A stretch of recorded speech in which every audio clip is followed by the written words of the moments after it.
it's time for another project in my Inspirational Words series, and the word that I've chosen for November is thankful. We're going to be using a technique called negative space painting, really simple and easy way to use your watercolour to create an illusion of depth. And I think in this instance with our leaf background, it works really, really well. I'm going to move this out of the way, get all set up, and we'll get on with the project. Today I'm going to be working on some watercolour cardstock, and I'm using this which is from Arteza, which is a 300 GSM 140 pounds weight cardstock. It's really good. It's from their expert range, and I will leave a link down below to the store if you want to go and check that out.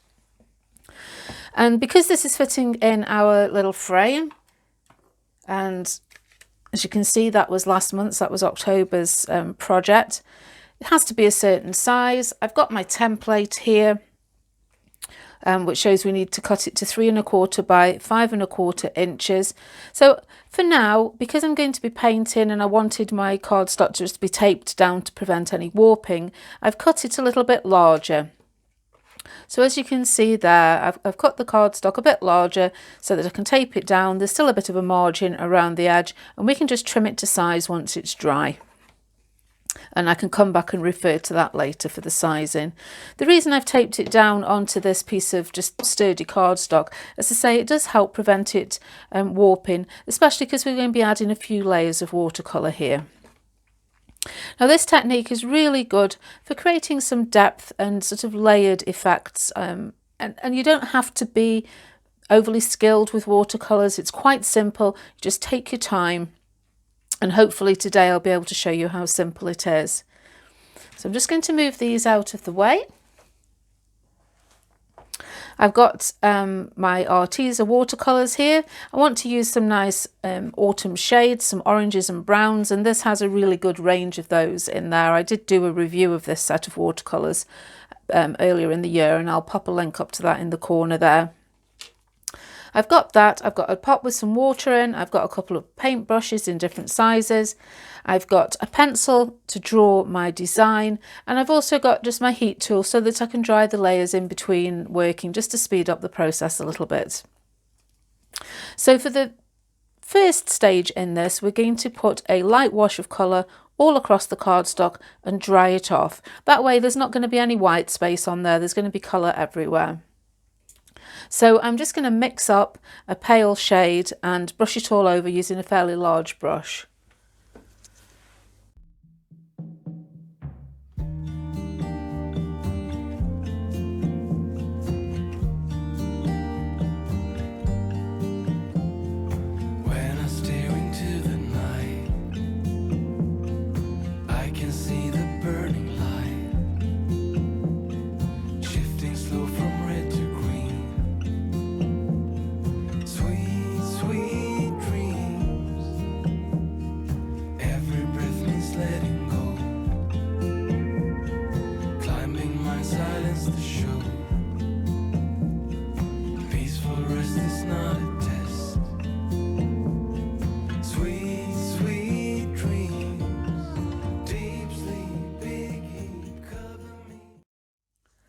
Now that that's dry, we're going to begin by drawing our first layer of leaves. Now, leaf shapes come in all shapes and sizes, and I'm just going to do a simple sort of oval shaped leaf for this project. You can use whatever shape you want. You can refer to pictures online. You can get some leaves from the garden. You could die cut some leaves to use as reference. You know, I'm keeping it simple today because I want everybody to be able to follow on with this. And I'm going to draw about 5 leaves just randomly across my piece of paper here. And that's going to be our first layer.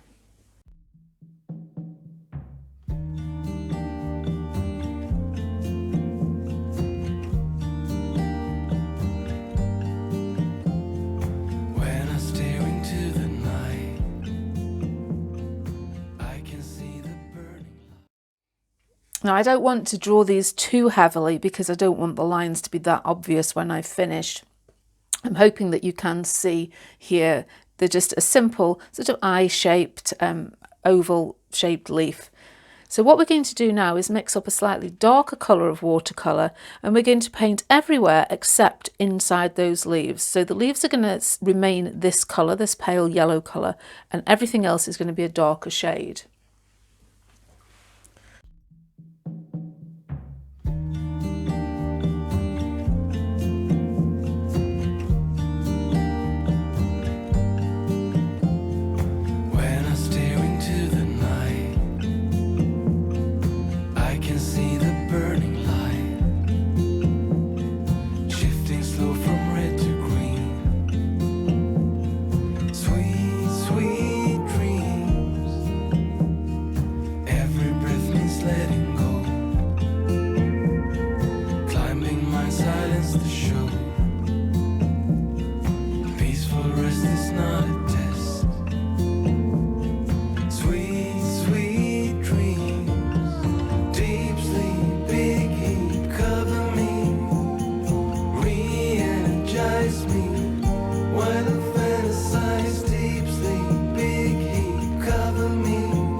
So now that our second layer is dry, I'm going to go and draw another 5 leaves.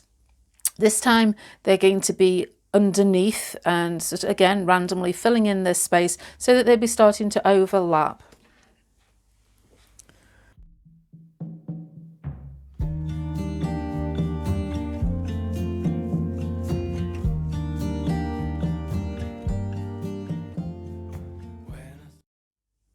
So once again, I don't want to draw these pencil lines too heavily, but as you can see, I've got them just so that the first layer of leaves are overlapping these, and also making sure that some of these leaves are kind of going off the edge. We don't want there to be a blank border around the edge.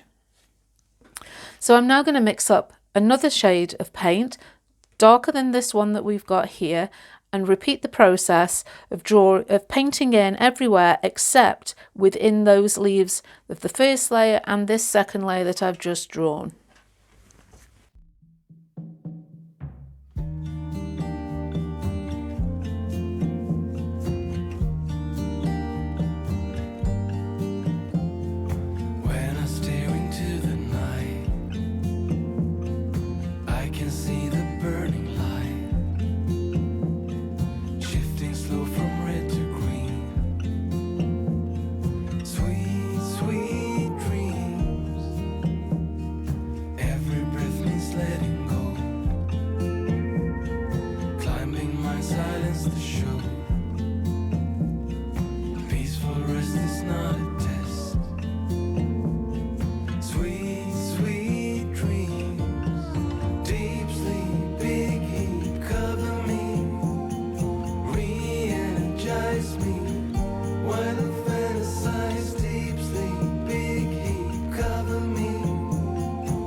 Our next layer completed.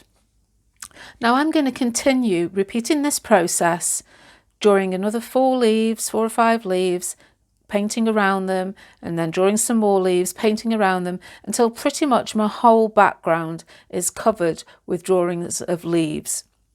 And then I'll come back to you and we can move on with trimming it and finishing the page off, possibly adding a little bit more detail in.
maybe we can rest in clouds and suns. Maybe, just maybe, I wanna explore the unknown. Tell me, maybe, I say come, whatever comes. Maybe, just maybe, deep sleep, big heat, cover me, re-energize me, while I fantasize. Deep sleep, big heat, cover me, turn out the light. Deep sleep, big heat, cover me, re-energize me, while I fantasize. Deep sleep, big heat, cover me, turn out the light. Turn out the light.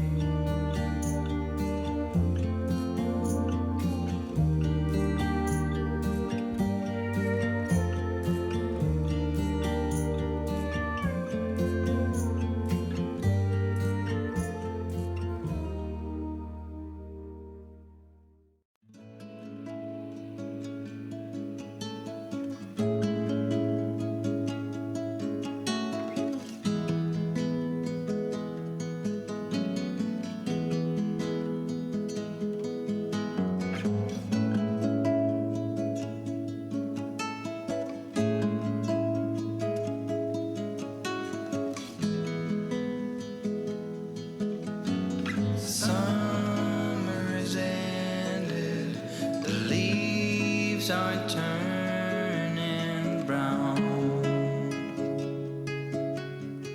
Red and yellow, soon they'll be falling down. Now,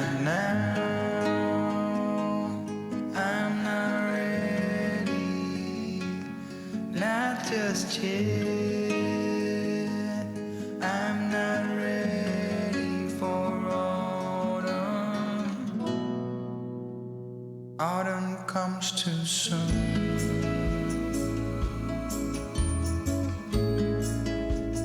Autumn comes too soon. The light that flickers will blow away the side. That's the painting part of this completed. We've got all our different shades there of golds and browns, just to create a nice layered effect. And I just want to tidy up some of the edges where I'm not the neatest of painters. So I've got some of these Inconic pens. They're just like a fine liner pen, and I'm just going to tidy up some of the edges a little bit. I've picked some shades that are very similar to what I've used in the painting, and I'm hoping that I can just tidy it up a little bit, and then possibly just add some veins to the leaves, just add a little bit more detail really. These are really nice, 48 colours in this set here, so really, really good for mixing and matching in with your painting.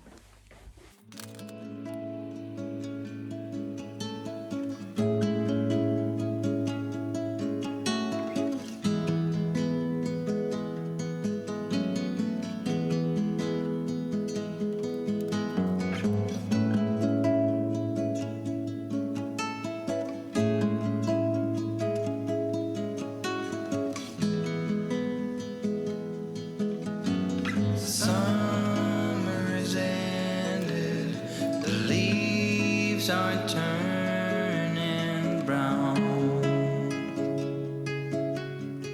Red and yellow, soon they'll be falling down. Now, I'm not ready, not just yet. I'm not ready for autumn. Autumn comes too soon.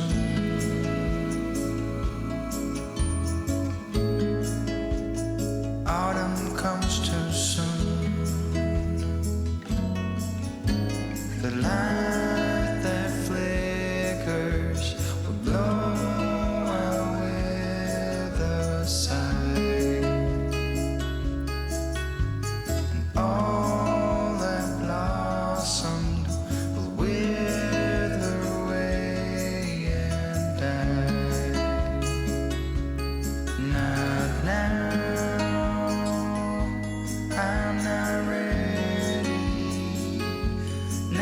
just yet.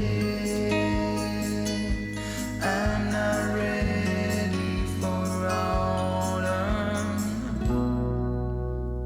Autumn comes too soon. I'm not ready for autumn. Autumn comes too soon. Autumn comes too soon. And I think that looks a lot better with just that bit of extra detail in there. I've tidied up some of the rough edges around the leaves. They're not perfect, but it doesn't have to be. But just by adding a little bit of the veining with these pens, it's really just brought them to life a little bit. These Iconic pens are really nice. As I say, they're 48 colours in the tin. They're water-based, so if you want to use them in your colouring books, they don't soak through. And there really are, you know, a fabulous range of colours in here. And today, as I've just chosen a few that seem to complement the paints that I've used. I'm going to remove my watercolour cardstock from this background now, just remove the masking tape and trim it down to 3¼ by 5¼ inches, punch a couple of holes in, and then we'll be ready to add our phrase, which this month is, there is always something to be thankful for. The word we're working on for November is thankful, as many countries celebrate Thanksgiving, and I just thought it would be a nice thing to have as a reminder throughout the course of this month that there is always something to be thankful for. Even in the darkest of times, no matter what life's throwing at you, we can all find something to be thankful for. And here's our completed piece in place in our frame. I've used the Chit Chat words, the Tim Holtz Chit Chat words, the standard set and the seasonal set, just to create the phrase that I wanted. I didn't have the word is, but there was an I and an S in there, so I've joined them together and it's not really noticeable. So as always, if you enjoyed this video, please leave me a thumbs up. Don't forget to subscribe if you haven't already. If you haven't seen any of these monthly word projects, there is a playlist. I'll link to it at the end of the video. It has the details of the IKEA frame that I'm using, and again the measurements for the card. And it's just that every month I've been creating a different piece of work based on a different word using a different technique, and I've really enjoyed it. I've only got one more to go. I've got December's to do. And then next year I'm thinking about doing something similar, but not the same, just changing things up again next year. But for now, that's all. So I'll see you next week. Bye.